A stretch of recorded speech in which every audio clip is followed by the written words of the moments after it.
Tonight on Joy News Prime, we're bringing you a special on the COVID-19 outbreak in Ghana, where 6 cases have been registered so far. Parliament should, in the next 24 hours, be passing the legislative instrument to back the emergency measures announced by President Akufo-Addo to contain the COVID-19 outbreak. Under certificate of urgency, we don't have time to waste. And I'm sure it's not going to be any bulky document. It's going to be a very small legislation, and at the end of the day, we'll all support it and pass it under the certificate of urgency. The measures announced by President Akufo-Addo in a Sunday night address, especially the school's closure, took effect on Monday, and we've been assessing the impact. Even though when they're going to reopen the school is indefinite, and it's causing inconvenience to parents. Not all of us can afford a private teacher to teach the children at home. So I think the government need to take a second look at it. We'll be sharing with you a way out as far as the students who are at home are concerned. Now, shops are also being emptied in what appears to be some panic buying. The shop, and then everybody rushing for the items. The shelves are almost empty. That is what triggered me going more than maybe my normal budget. President Akufo-Addo is meanwhile urging captains of business to begin to look for opportunities to produce local substitutes for imported goods. The Korle Bu Teaching Hospital in the last hour has announced additional measures, including the suspension of all elective surgeries to free up personnel to tackle COVID-19 cases. In a related development, the shortage of hand sanitizers is bringing out the ingenuity in the market women at Agbogloshi. The akpeteshi serves the same purpose as the sanitizers for me. I am able to use it for a day or two, and it helps sanitize my hands while handling money. In business. As coronavirus hits many countries, the prices of essential commodities have also escalated, leaving holes in the bank accounts of many desperate consumers. And Sandra will be discussing some measures to curb price gouging in the wake of the global pandemic shortly in business. I'm Israel Lai, and Joy News Prime comes to you live from the Joy News studio here in Accra with digital address GA09925539, where we're celebrating 25 years of fearless journalism in the defense of Ghana's freedom and justice.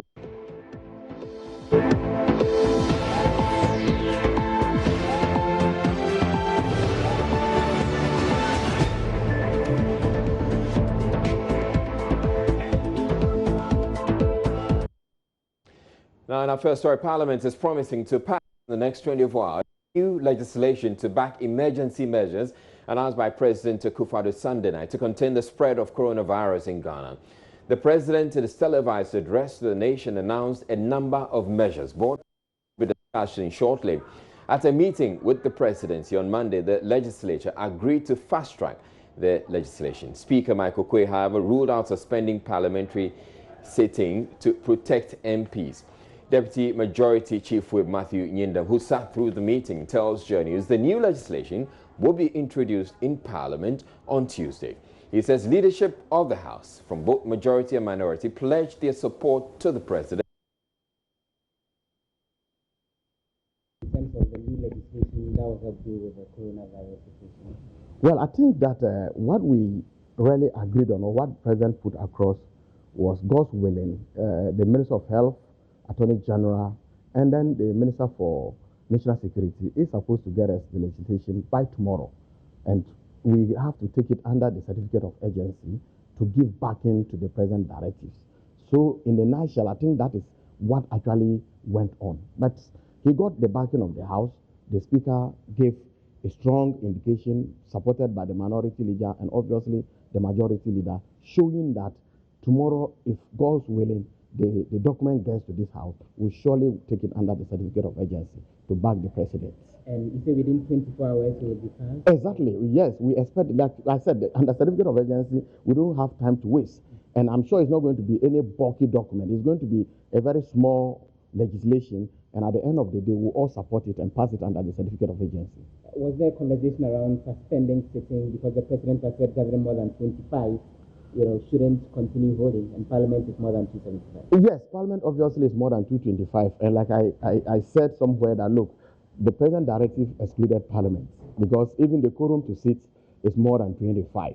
So if today we are going to deal with a legislation and the president says we should not congregate more than 25, then obviously the legislation we are bringing in Parliament will not stand. So obviously it doesn't include doesn't include Parliament.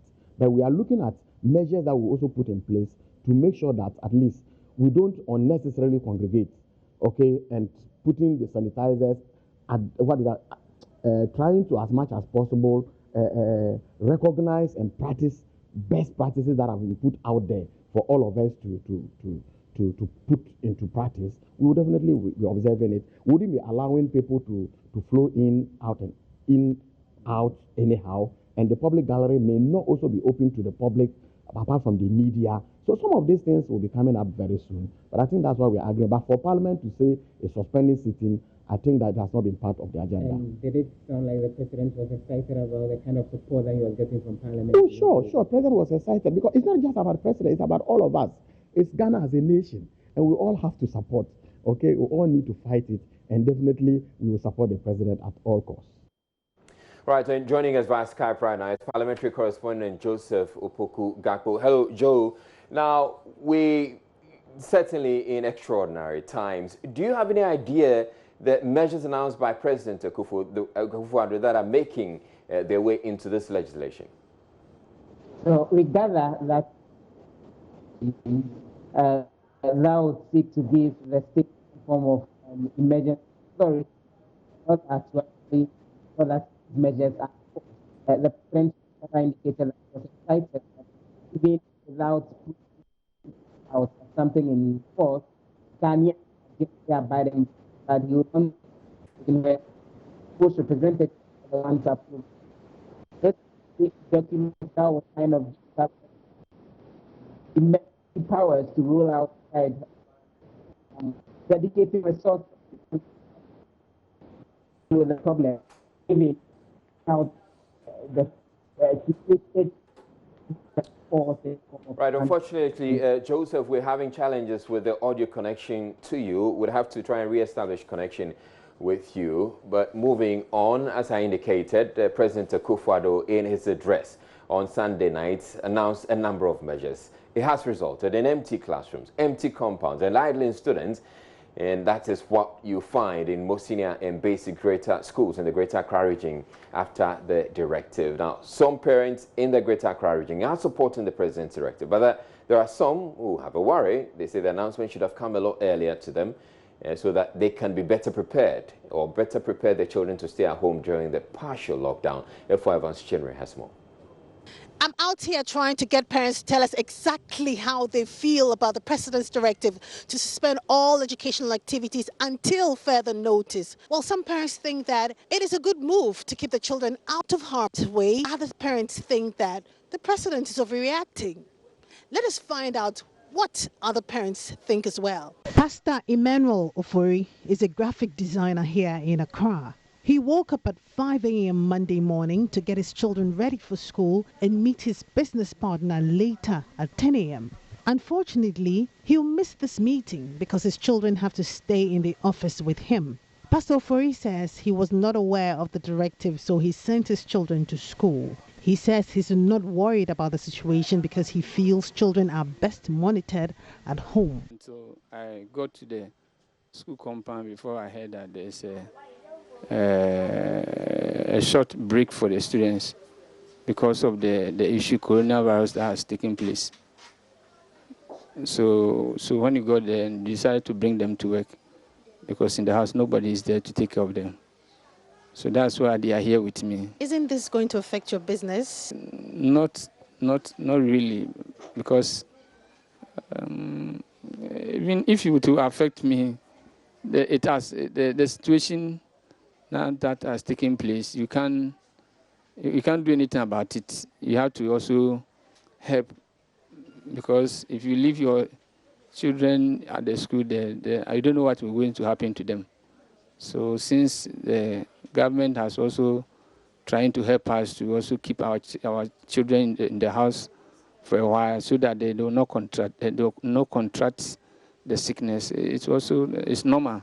Pastor Ofori's situation is not different from many parents who have had to either get people to take care of their children while they work or take their children with them to work. Some of them have been speaking to the news team. Your child is at home. Who is taking care of him or her? Yeah, my wife is taking care of her.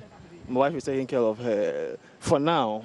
So we are praying that things will be okay and then they will start school soon. Yeah. You're telling me that you didn't expect this to happen. Is it that you were not prepared for all of this? Oh, sure. No one is prepared such thing. Yeah.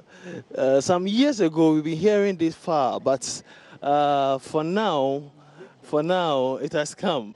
The children shouldn't come to school. There is nothing we can do as parents. So only that we are expecting good and better condition. How has your day been like? Has it changed your day in any way? Actually, it's something like that because the children are supposed to be in school as at now. But since they are not going, as parents, we have to be in the house taking care of them and make sure everything is intact. That's why. So somehow, someday, it will going to help. Problem like this, the government cannot solve it alone. It's only that the parents and then the children, all of us have to make sure everything is okay.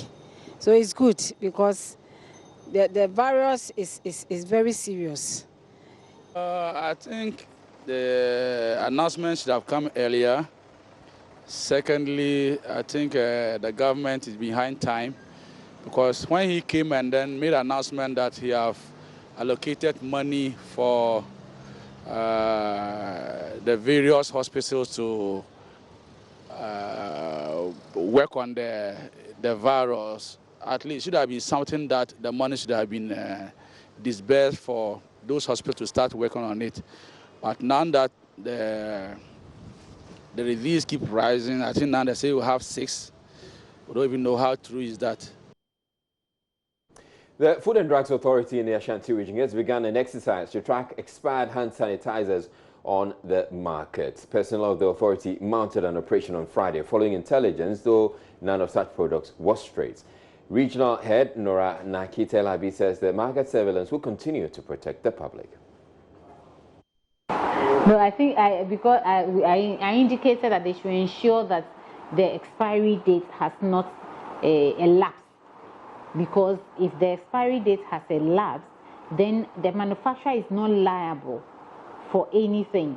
Our advice is for the people who are selling expired hand sanitizer, we are after you. We are after you. And I'll ask the general public that if you have such information, if you purchase any such thing, especially in the Ashanti region, let FDA know. Let us know, give us the location. Like I said initially, somebody just gave us the information on Friday, and we quickly rushed to the place to ensure that the right thing is done. Unfortunately, by the time we got there, we didn't meet any of the products in stock. And so we did not find, we couldn't verify what the complaint was about. But we are grateful to receive such complaints, and we are happy to take action on them. So you'd have to be on the lookout for that. Meanwhile, the authority has published a list of approved brands of sanitizers on the shelves. Mr. Labi revealed the authority is working hard to approve more of such to deal with the shortage. Having said that, management of FDA is taking steps to quickly approve a number of hand sanitizers for the market so that the shortage would not arise. Of course, we have over 20 brands of hand sanitizers registered. And so since the country was not expecting this coronavirus to be an issue with us, that was why probably the manufacturers didn't bring more. I'm sure that now all manufacturers are trying to produce as much as needed to kind of satisfy the demand of Ghanaians. But FDA as an institution, we grant market authorization. So we are also ensuring that whichever hand sanitizers have been even submitted to us for approval, for registration, that probably may be in the system, we are trying to quickly work hard on it and make sure that we approve these ones so long as they are safe and they are of the nature and quality that we expect. The University of Health and Allied Sciences is giving students a 48-hour ultimatum to vacate its Ho and Hwohoi campuses and any other affiliated facilities. This follows the President's directive for the closure of educational facilities, among other measures, to guard against the coronavirus spread in Ghana. Director of the Public Affairs Directorate of UHAS, Maria Gira, who announced this, indicated her outfit, in partnership with the Ho Teaching Hospital, has put in place measures to prevent and contain COVID-19 in the whole municipality. She added that subgroups tasked to work in 4 thematic areas with regards to the pandemic have been formed, comprising staff from the HTH and UHAS. She also mentioned that UHAS would embark on a public awareness drive on COVID-19 in the whole municipality, and that it's Say No to Coronavirus in Ho, Know How to Protect Yourself campaign. On February 28th, the Vice Chancellor of the University, Professor John Osojapong, assembled an emergency meeting of officials from UHAS as well as Ho Teaching Hospital to strategize on an emergency preparedness and response plan toward countering the coronavirus, what we now know as pandemic, but at the time it was a medical threat. And so that group met that day, and out of that meeting, 4 subgroups were formed. All these comprised officials from UHAS and also professionals from Ho Teaching Hospital. The 4 subgroups that were formed included a clinical subgroup, a laboratory or diagnostic subgroup, education and training subgroup, and publicity and advocacy subgroup. So the objectives of the clinical subgroup are to sensitize and disseminate information to staff of UHAS and Ho Teaching Hospital. 2, to develop management protocols for suspected cases. 3, to identify a suitable isolation ward. 4, to mobilize resources, as in human resources as well as material needed, to set up a referral system for lab samples and patients. And these are the main objectives of the clinical subgroup. Dr. Emily Yadom, who's on the clinical and laboratory subgroup, debunked rumors the Ho Teaching Hospital recorded a coronavirus case. She indicated that a 4-bed isolation center has been set up with the hope of expansion to 20 beds. Now, Information Minister Kojo Oppong-Nkrumah has been sharing details of their media and communication strategy to intensify public education on COVID-19. He was speaking at the stakeholders meeting with key media and some health organizations. One of the first things we are doing is we are doing a public education campaign working with the Information Services Department, so that every village, every hamlet, every chief's palace down there, every little market down there, they can get the word out. What is COVID-19? What do you have to do, etc. The Ghana Health Service has worked to produce materials that they need. And so from tomorrow, they are meeting their 16 regional directors who will be trained by the Ghana Health Service. And they will go out there, I think, from the weekend across the country over about a 3 or 4 week period, trying to get as much public education on the ground as they can get. That's one part of it. The other part of it is the infomercials, the things that we call commercials and LPMs that we are going to, or we have bought airtime on your radios and TV stations and in your newspapers, on your websites, to advertise so that people have basic knowledge about this as they listen to your various programs. It started on Friday. It's been going on through the weekend. We are trying to ramp it up across the country so that those messages are played throughout your news bulletins and programs, etc. Again, all of those materials were designed by the Risk Communications team and the Ghana Health Service. We are only helping in amplifying and pushing it out there with as much muscle as we can. Now, the third leg is that we are bringing together what we call some public education ambassadors, some high-profile public persons who have large following, some of our musicians and footballers, etc., who can share some of the messages, or again, those same messages that have been produced, who can share it because they have huge personal audiences and brand equity. And we think at a time of national importance like this, we can tap into that following that they have to get the word out there. Some people will listen to Stonebwoy or Shatta Wale, they won't listen to me. And if Stonebwoy or Shatta Wale, are pushing out this message, they would also get to hear it as well. That's the third leg. Now, the final leg, which is why we are here, is the programming support through the media. Programming support through the media. We know that you are interested in getting as much information out there as possible, and sometimes you need resource persons to push out that programming support.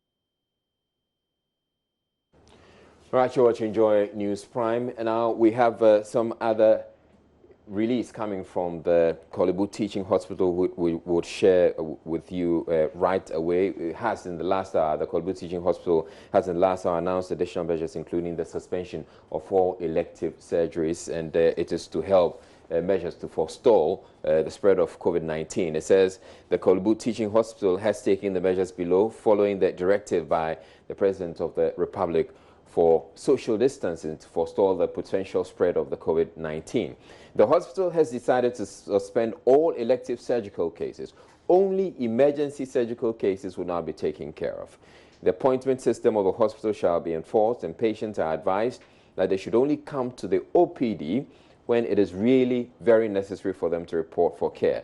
The hospital has also instituted pre-triage monitoring of patients coming to the various outpatient departments. All rotations, internships of students have been suspended until further notice.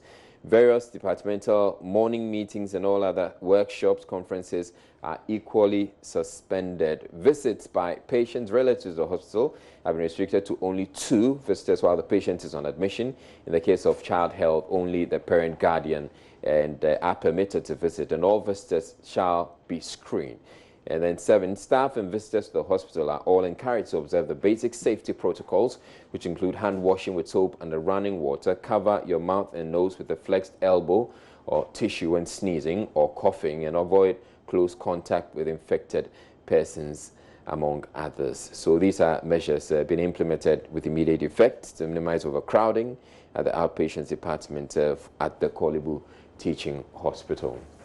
Now, still ahead in the bulletin as we take a break, shops are being emptied in what appears to be some panic buying. And then everybody rushing for the items, the shelves are almost empty.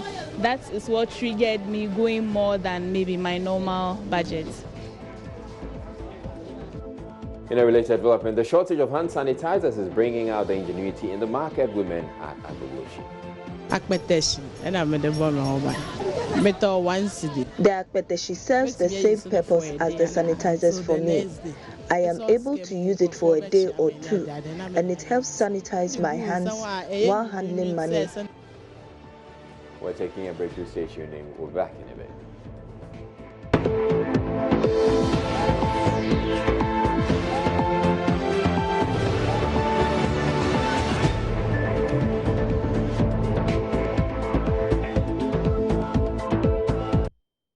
Right, it's time for business, and Sandra Afenu has joined me. And Sandra, still going to be talking about COVID-19. Exactly. We just have a statement coming from the Bank of Ghana on some measures and what they intend doing to be able to mitigate the situation. Yeah. Most importantly, they are asking people to be calm, because in situations like this, you see panic withdrawals. So we'll take that statement and then look at the issue of pricing in Ghana.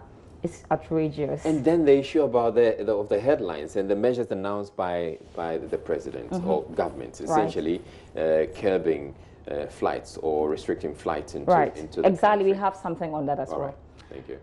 Celebrating 25 years of joy, my name is Sandra Esinam Up, and as always, I'm here for business. The Bank of Ghana has cautioned the public against panic withdrawal following the outbreak of the COVID-19 pandemic in Ghana.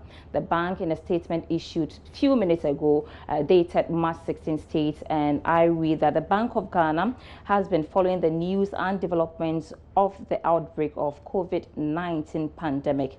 Not only has the life-threatening nature and rapid transmission of the disease been felt globally, its significant impact on the global economy is also being felt, especially in advanced economies. Central banks in these jurisdictions have taken measures to mitigate the negative impact of the pandemic. The Bank of Ghana continues to assess the possible impact of the pandemic on the domestic economy and is taking the necessary steps to mitigate the impact to ensure financial and economic stability. It added that the bank's Monetary Policy Committee is scheduled to meet from Wednesday 18th March 2020 to Friday 20th March 2020. The committee's assessment of the situation and interventions shall be communicated accordingly on Monday 23rd March 2020. It went on to say that in the interim, all banks, savings and loans companies, finance houses, microfinance institutions, rural and community banks and foreign exchange bureaus are directed as follows. 1.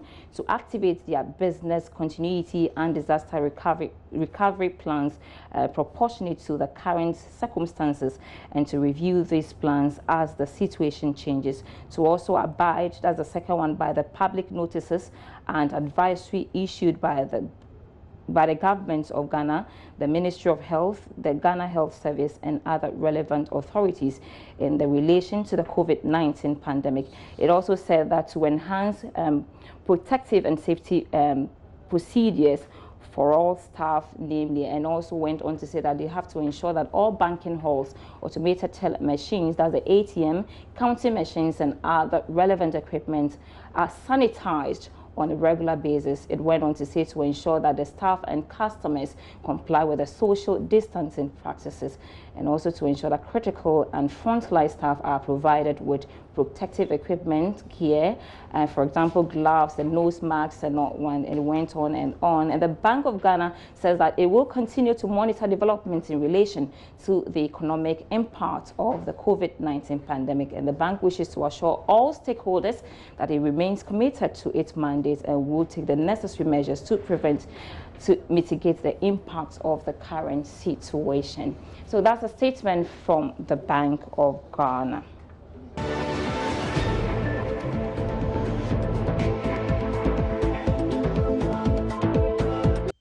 Okay, so we're still talking about the coronavirus, and then aside the virus killing thousands of people across the globe, prices of essential commodities are also leaving holes in the bank accounts of many depositors and consumers because traders are virtually taking advantage of the situation to hike prices globally. There are reports of price gouging, especially with hand sanitizers and face masks.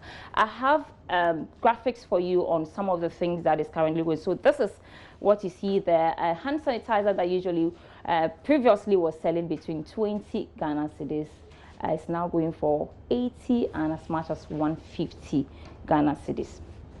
All right, so clearly the situation is alarming and a lot of people are taking measures. I have in the studios with me Mr. Apia Kusi Adumapu from CART International Ghana, and you've seen what is happening. A lot of people are alarmed. They want to get hand sanitizer because we've been advised to use them.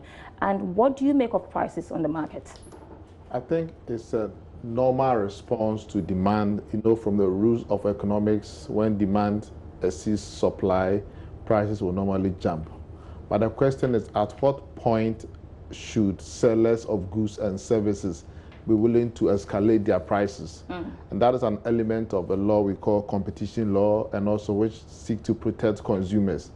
In some countries, for example, the competition authorities have issued guidelines that if you are a seller and it is found out that you have gone beyond a certain level, I think that the law will be able to deal with you. But here in Ghana, one, we don't have consumer protection law. Exactly. Two, we don't have consumer protection law. So we have given a field day for businesses to fleece consumers at this very crucial needs when hand sanitizer is more important than even buying a car. Yes, it's good you spoke about not having the consumer protection law, but you've seen what is happening. A lot of people are hoarding products, and Amazon, for instance, has been able to halt or hacked those products online, prevented them from selling them. We've also seen platforms that have been hacked for selling corona-related items, inflated prices, and then the South Carolina price law has also been affected just to mitigate the situation. So in our situation, how do you think we can manage this situation in the absence of the consumer protection law? I think largely our market is informal, unlike most developed countries where shops are owned by chains. And so it is easy to deal it from the top. But here, apart from the malls where you have ShopRite and Game, where they can easily comply, if you go to Abossey-Okan or you go to, let's say, Kantamanto or whatever to buy your product, I mean, those sellers there, they want their money. So if someone comes and they want to buy all the Milos or the hand sanitizers, they'll be willing to what? Sell it to them. But I think that at this time, we also need emergency legislation. We are told that the president, the AG, is going to parliament this week with emergency legislation. We hope that some of these measures are also contained in it to protect consumers from these bad behaviors of businesses. And also we don't want to go into the days of the 70s where there was this issue of Kalabule time and how much you can buy, price control. Seriously, I'm against price control, but I think that to extend that it becomes detrimental to consumers, then government should have to intervene by setting guidelines on pricing. Okay, we have to leave it here. It's an interesting conversation. But quickly before you go, finally, the OMCs have reduced prices of fuel. Are you satisfied with what you've seen? No, I'm not satisfied. I think that they have violated the NPS Act by agreeing on the margin for which to decrease their prices. And I think that in the NPS law, there's a provision that talks against such act. And I think that NPA can easily go to court and punish those firms for engaging in anti-competitive behaviors. Mr. Pierre Kusi-Adomaku, we are grateful as always for coming to us. He is the Center Coordinator of CAT International Ghana. We've been talking about price gouging in Ghana. I'll be back after 8 p.m. for more business news.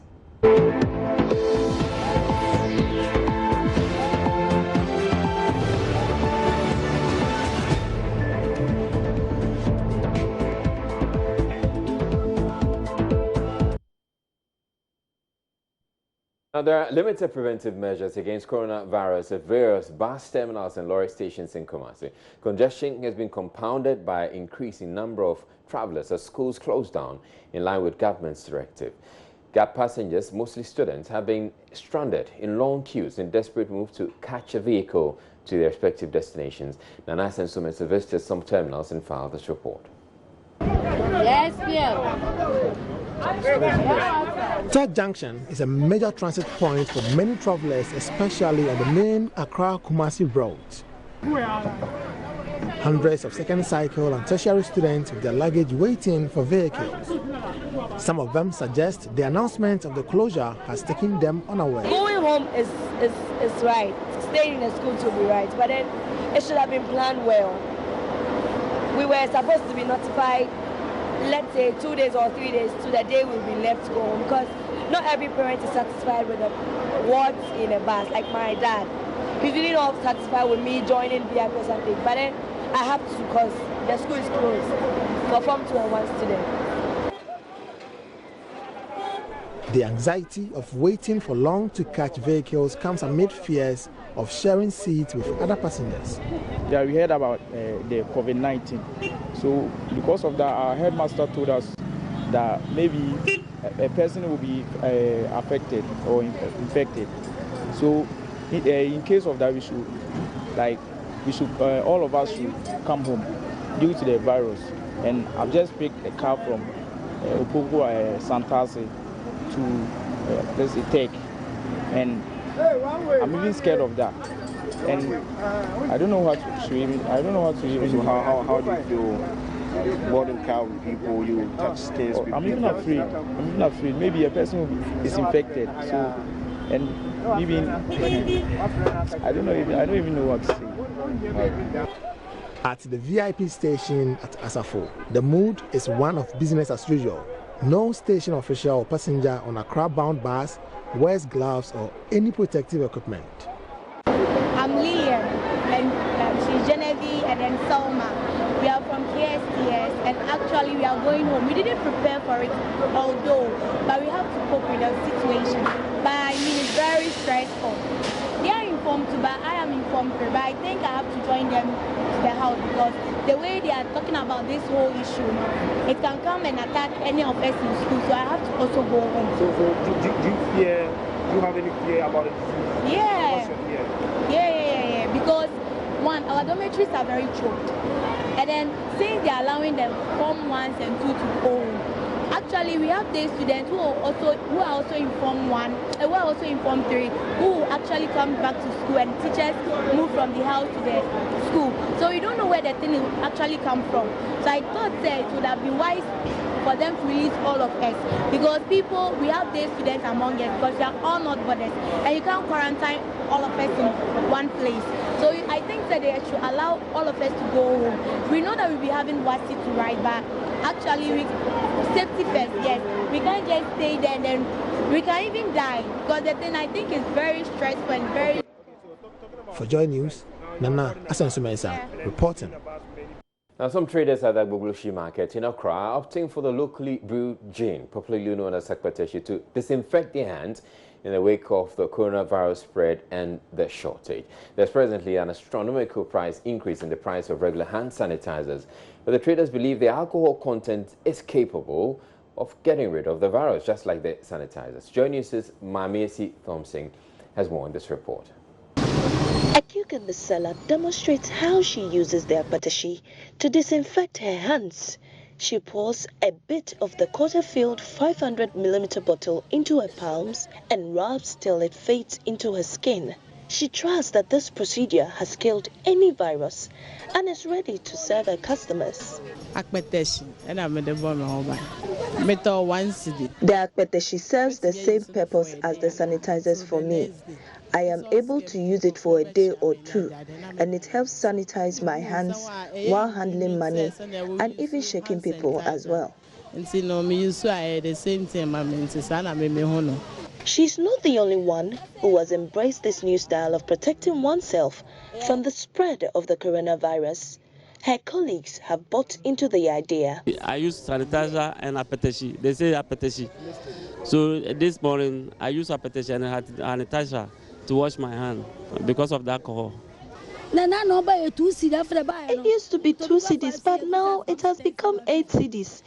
And our alternative is to use the akpeteshi. Even though their new style hasn't been proven scientifically, it's a better alternative to the now expensive hand sanitizers.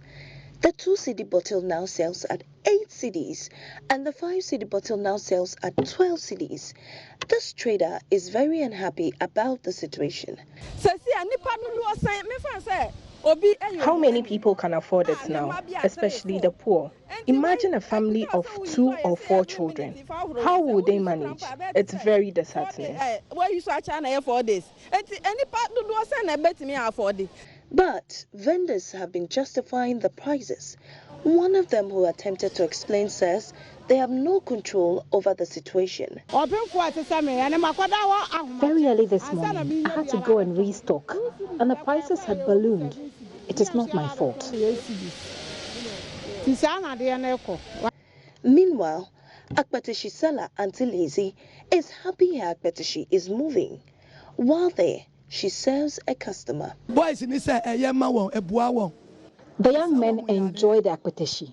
They say it helps their health, and they also use it as a sanitizer. On the other hand, other traders are ensuring consistent washing of their hands as a protective measure.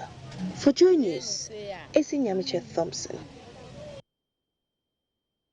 While Information Minister Kojo Nkrumah has condemned what he described as undue profiteering, he spoke at a stakeholders meeting with media and health organizations on Monday. I'd like to appeal to people who sell various products that can help in this cause.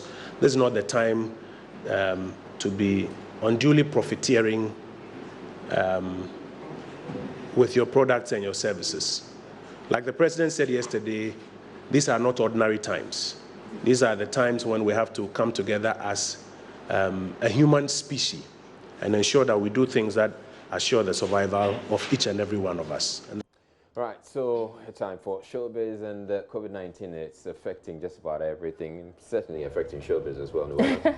But before we talk about COVID-19, Saturday was the African Magic Viewers' Choice Awards, and for those of you who do not know about the AMVCA, it's more or less like the Africa Oscar, okay. I can say that. And it was fantastic production. I watched from the comfort of my home. It was such a delight to watch, and even more because Ghana's only nominee, Gloria Safo, won in her category, Best Supporting Actress. And, you know, her win has become so significant because of the kind of people she was battling with in that category. I mean, Eukaria Anunobi, Tony Tones, and Tina Umba as well. So, yeah, I caught up with her. She didn't attend the award. Oh, she did? Yeah, because of the coronavirus scare.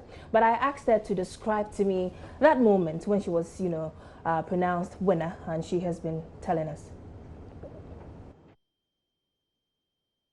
We're still waiting. The category was not coming. We're like, oh my goodness, that's what we're waiting for. So it goes back and forth, and though we were enjoying the entire production, like you said. So we were waiting for it, and then it came. I went out to pick a call, and when I came in, my category was on. So I was just, oh, okay, so this is mine. Everybody, keep quiet, keep quiet. So we're on there, and in fact, like, my heart was just beating faster than normal. And I saw Blessing up there, and I said, Blessing, bless me. I just said, Blessing, come and bless me with it. I was very nervous, honestly. I was nervous. It was like a mixed feeling, sort of. I was like, okay, what if I win? Okay, what if I don't? Okay, you know. And basically, lo and behold, my name was mentioned. I was like, yeah. I don't know where I threw my phone. I just threw my phone in the air. Like, it was a very great moment. It was a memorable moment for me. It was everything good inside of me. Oh, congratulations. Congratulations to her. But you know, prior to the awards, she had an interview with Doreen Avio, and she told her about how she's been eyeing the awards for 7 years and how she's been practicing her speech. So I mean, told her to share that speech with us, and here's it. Okay, so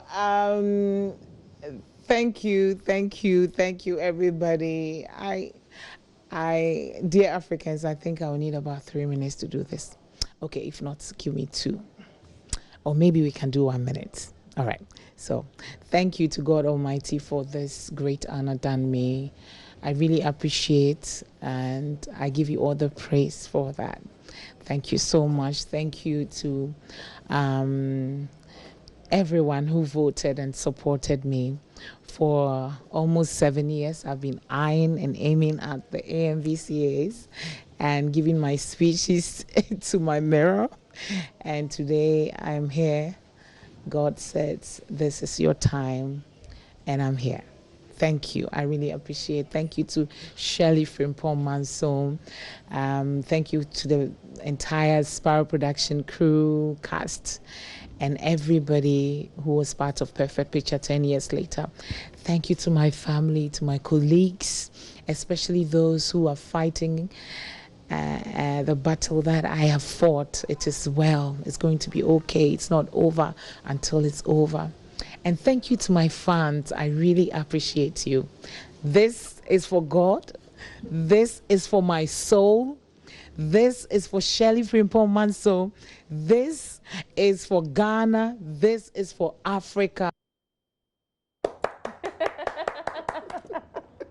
Since she didn't do it on stage, you have to applaud her. Of course, I agree with you. But over the weekend, rapper EL visited the House of Miracles, church worldwide. Yeah, you saw it, yeah. Pastor Samson and Watson's church. And he received a prophecy from the prophet about what he should do to ensure...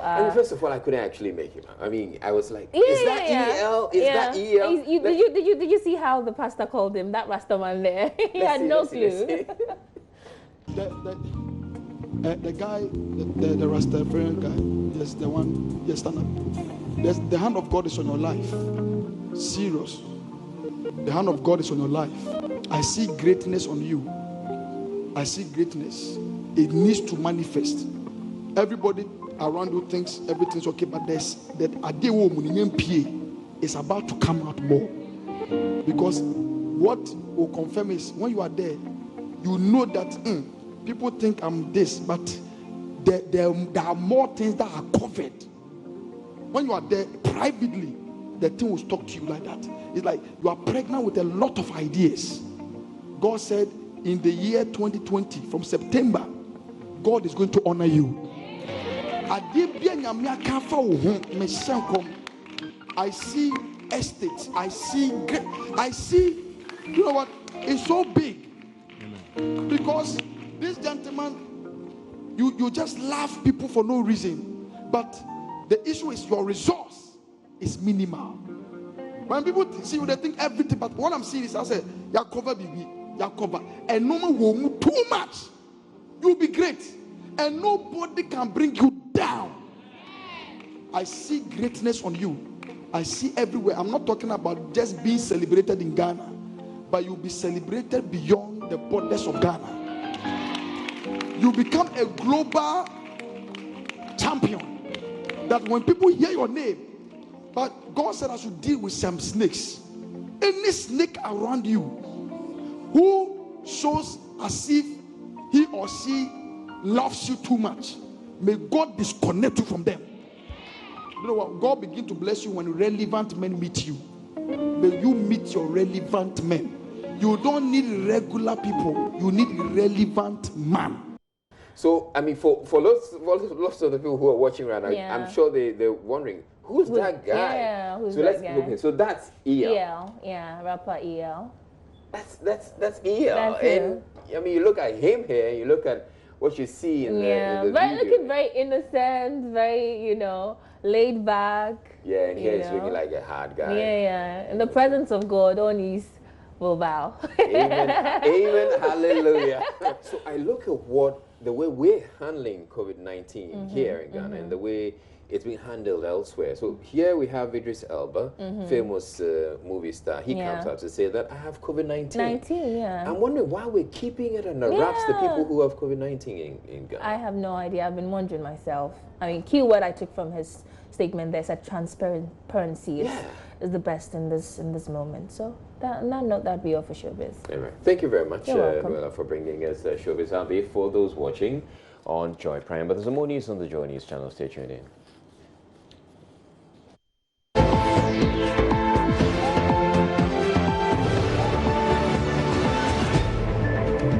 Now, as the COVID-19 continues to spread across the globe with accompanying dire ramifications, the National Chief Imam of Ghana, Sheikh Usman Nuhu Shaributu, says his office is considering an indefinite suspension of Friday's congregational Juma prayers across the country. Addressing a news conference at his Fadama residence Monday, the National Chief Imam called on the Muslim population to adhere to protocols announced by President Akufo-Addo. abinda Allah ya ko duniya yau kowane ƙasa ya shafi kowane ƙasa kowa kuma muna neman Allah ya tsare mu ga wannan abin. The anxiety and the fear has risen to a crescendo. And so the directive now is restricting ourselves from public gatherings, festivals, events that will attract many people in one place. Indeed, it went further to include religious gatherings, including meeting in the churches and in the mosques. The Chief Imam is calling on all of us as Muslim worshippers to adhere to these directives. His position in this is not a departure from the Islamic norm. It is grounded on sound Islamic principles. Students of the University of Ghana are being urged by authorities to stay behind, examined and cleared by the school's health services before they leave for home, following an announcement of a closure effective Monday. Similar measures have also been announced at the Kwame Nkrumah University of Science and Technology and the University of Cape Coast, as after President Akufo-Addo announced suspension of all academic activities over coronavirus fears. Maxwell Agbagba visited the University of Ghana campus earlier and reports that students, sellers and taxi drivers are taking precautionary measures against the positive COVID-19 case recorded there. This is the University of Ghana night market. It is a one-stop shop for anything groceries and cooked food. For students who live on the other side of campus, this is where they usually get anything that they want. But it appears that business has slowed down here today after the announcement by the Vice Chancellor and the President suspending lectures on all university campuses. What is striking here, however, is how all the market women here are taking precautions against COVID-19. Majority of those we've seen have their surgical masks and hand gloves. They also have sanitizers on the sides. Our food first, we are using bowl. Now we stop the bowl. We are using the takeaway plates and the spoon. So when you give me money safe, I'll tell you to use this thing to wash your hands, the sanitizer to wash your hands.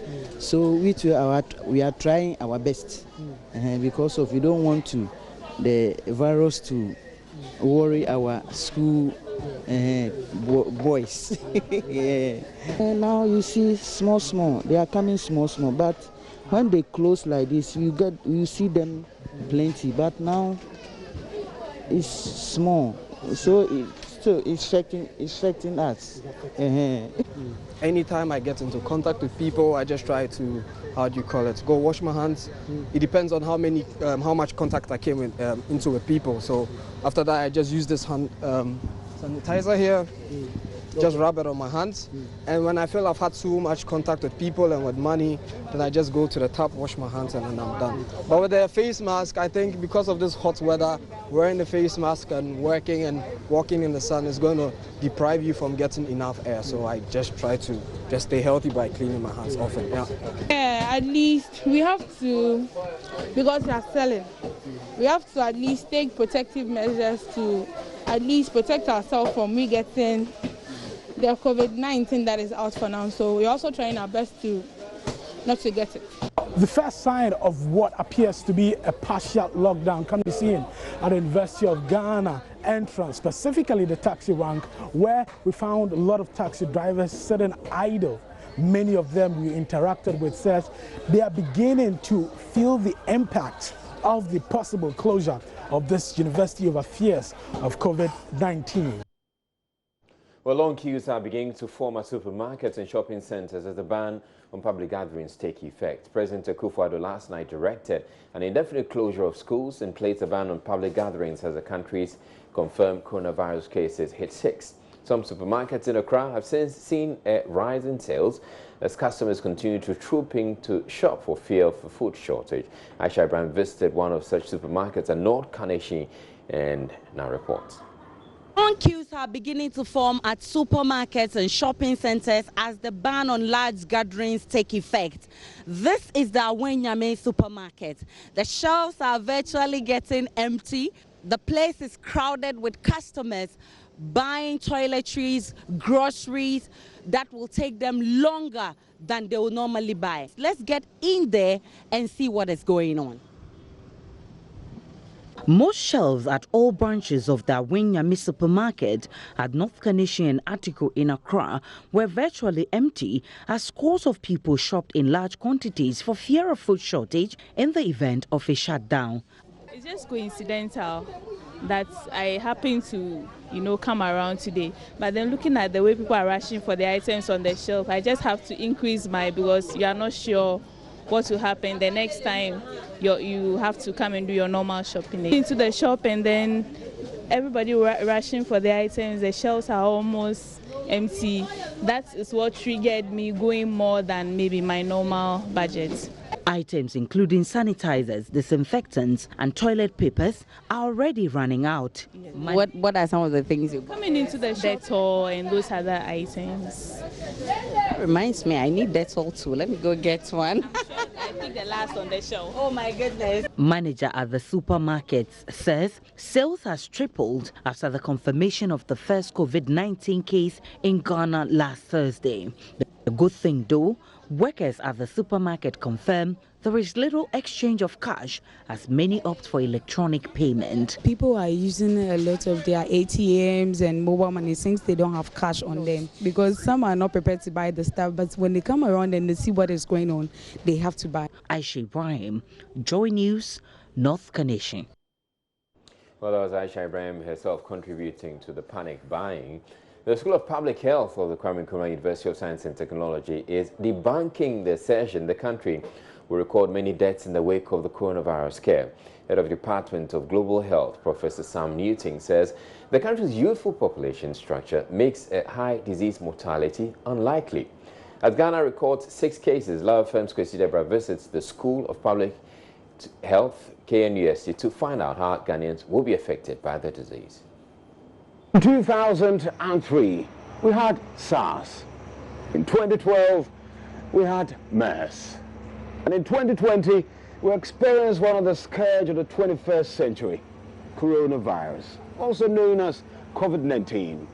Already, COVID-19 has claimed over 1,000 lives. Europe is battered. Ghana, only some few cases. A person posted on Facebook, we're all going to die by end of June. Are we going to die? Are we going to die? My name is John Amwesi, a medical and public health professional with the School of Public Health, Department of Global Health at KNUST. Now, with regard to this outbreak of the novel coronavirus, we all know that it started in December in Wuhan, China, and it is an influenza type of virus thought to have spread from the fish market and other markets where they have live animals, and then the virus is thought to have jumped to human beings. Now, this is not unusual, and we have always known that there will be epidemics of infectious diseases, and particularly it is an infectious disease like the influenza. This is not the first time that the world is experiencing this kind of epidemic. There have been worse cases in the past. And what normally happens with these kinds of infections or pandemics is that the number of cases go up, some die, some recover. But what we seek to do is to, as much as possible, reduce the number of people who get infected and also thereby reduce the number of people who die. The fear is from getting the disease, but the real focus should be on how many people are dying from the disease, what's the risk of death from the disease, and what categories of people are dying from the disease. So what we are trying to do as public health people at this time is to try and, we describe this as trying to flatten the curve, which is to reduce the rate at which it spreads, to reduce the number of people who die from it.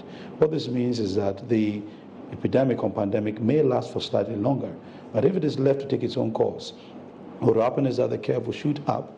A lot of people get it. Those who die will die and will quickly die out for itself. So what we're trying to say is that even if you should do nothing, the probability is that this disease will go away by itself.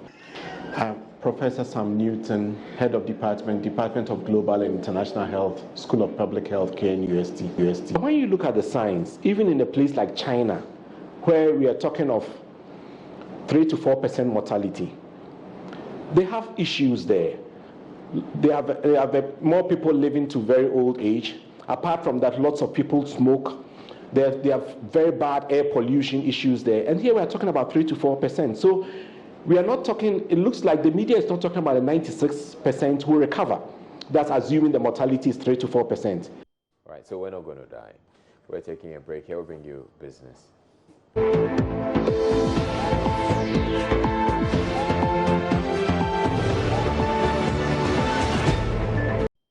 Time to do more business news. My name is Sandra Esenam Afeno, and airline operators have begun talks with the Ministry of Aviation on the implementation of government's travel restrictions to fight the coronavirus outbreak. The meeting was held with all relevant stakeholders and regulators in the aviation sector to ensure all concerns with the directive are addressed. Minister of Aviation Kofi Ada said the airline representatives had agreed to cooperate with government.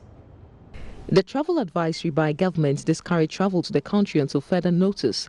The advisory goes on to say that travelers, except for Ghanaian citizens and persons with Ghana residence permits who within the last 14 days had been to a country that had recorded more than 200 cases of the COVID-19, would not be allowed into the Ghanaian jurisdiction. On the back of the announcement, the Board of Airline Representatives met with the ministry to discuss the implementation of the directive. Joseph Kofiada is the Minister for Aviation. We are all aware of the travel notice and the announcements made by the Minister of Information and the Director of Health Services. They are also aware of the national address delivered by the President last night. All those are in the direction of trying to make sure we contain this pandemic and ensure that we stay alive, especially we in the aviation sector, who are more or less the conduit of this virus, are able to put it in check. We've got some statements that we've issued. I think there's a little press coverage that we did by ourselves that we'll share with you to let them know that the airline reps, they have agreed to cooperate with us to effectively address this matter. The Minister adds a formal notice will be issued on the rollout of the travel advisory by the Ghana Civil Aviation Authority. In our discussions with the airline reps, they asked for no time, which we know is the effective directive that should come from the Civil Aviation Authority on all the arrangements that are required for them to comply with. Government has issued this travel notice. We have made various statements. The President has addressed the nation, but the NOTAM will effectively be the one that specifies how the airlines should comply with the directives of government. That is being issued as we speak. For Joy Business, Shilata Maklo reporting. Meanwhile, the Director General of the Ghana Civil Aviation Authority, Engineer Simon Alote, says aviation revenue has been badly hit. According to him, there is a projected 20% drop in revenue. You look at the sources of revenue for the aviation industry, it's mainly based on aircraft movements and passenger travels. You realize that airports company depends largely on airport passenger service charge, which is per passenger. Civil aviation and both airports company depend on landing fees. In other words, if there are less landings, there's less revenue. We also depend on the overflight or en route charges for aircraft overflying Ghana's airspace, but not necessarily landing at the airport. So that will also suffer a big dip. So for now, we can generally say there will be at least a 20% dip. As the situation improves or deteriorates, there could be a further dip or an increase. So what we need to do within the aviation industry is to sit down, re-strategize, and take measures to reduce operational. Still on the coronavirus, many traders in Kumasi have switched businesses to caution on the coronavirus preventive items which are in high demand. From hand sanitizers, hand gloves and nose masks, the central market and other busy streets have been taken over by petty traders selling one item or the other. Prince Appiah visited some commercial hubs to monitor the situation in our report. So right from the Roman Hill bus terminal down to the Kumasi Central Market and along the shoulders of the roads here, it is business as usual. A lot of people are going about their businesses as though nothing is happening.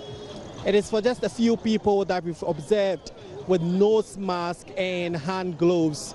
We should say that one thing we've observed is the business booming around those selling hand gloves and sanitizers, and most of them are petty traders.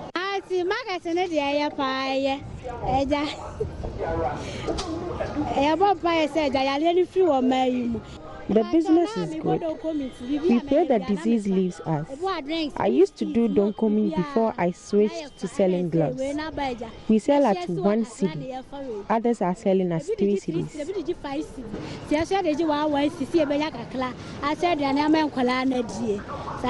And bad news is I was so be about home buying. It was announced that we protect ourselves. That is why I am selling these items. A pair of hand gloves is 3 cedis and a nose mask is 5 cedis. Me say asenche so nyame adom kakra kakra. Me ton pano na we ni ba yen me fi sa beboa yen. I am a bread seller, but this business is good for now. So when everything is over, I sell for a week more, then I revert to selling bread. I have sold 10 boxes of sanitizers and a nose mask today. Gross any a handset in my top beton. Seconia Valo, so Seconia, Yentimin Campo. It is difficult, but we are trying hard to protect ourselves. For us tilapia sellers, we prefer using sanitizers to wearing the gloves because it gets torn easily. Away from that, crude oil has seen its lowest today in terms of price since the outbreak of the deadly coronavirus pandemic. It sold today below $30 a barrel. More details in the commodity news.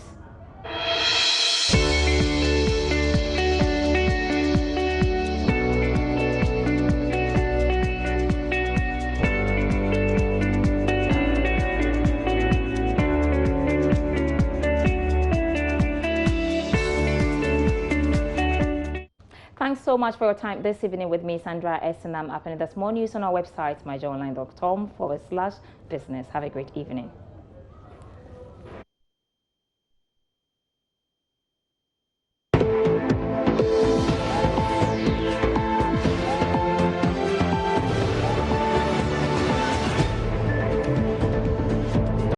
And it's time to bring you sports here on Joy News Prime. My name is Hans Mensah, and the president of Ghana Rugby, Herbert Mensah, has suspended all activities of the union in line with President Akufo-Addo's directive. Speaking to Joy Sports in an exclusive interview, Herbert Mensah disclosed that the Ghana Rugby Football Union fully supports Ghana's fight against coronavirus pandemic.